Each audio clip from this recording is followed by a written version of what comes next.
Guys, আজকে রাতের এই আমি হোটেলের ডিনারে এখন রুমের মধ্যেই নিলাম খাবারটা।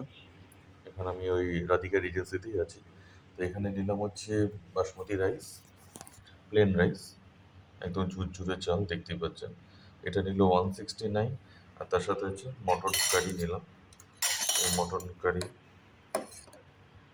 এই দেখুন, একদম পাতলা ঝোল করতে বলেছি। তো এটা দিয়ে ভাত দিয়ে খাবো। এটা নিল 569, এটা 569, এটা হচ্ছে 169। টোটাল জিএসটি ফিএসটি নিলে 775। তার সাথে স্যালাড, পেঁয়াজ আর লঙ্কা, লেবু। তো এখানটা এখন খাবো। এদের টোটাল 3-4 পিস মাংস দেয়। তো এটা দিয়ে এখন খাবো। খিদে পেয়েছে প্রচণ্ড, সারা বিকেল কিছু খাওয়া হয়নি। তা আপাতত খেয়ে নিই। এই যে মাংসের পিসটা আপনাদের একটা তুলে দেখাচ্ছি, বেশ নরম পিস, দেখেই বোঝা যাচ্ছে। এই যে। এবং এবার ঝোলের এটা খুব ভালো করে, মানে একদম পাতলা ঝোল করে।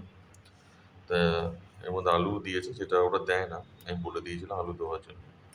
2 পিস আলু এরা দিয়ে দিয়েছে। তা আপাতত খাওয়া যায়।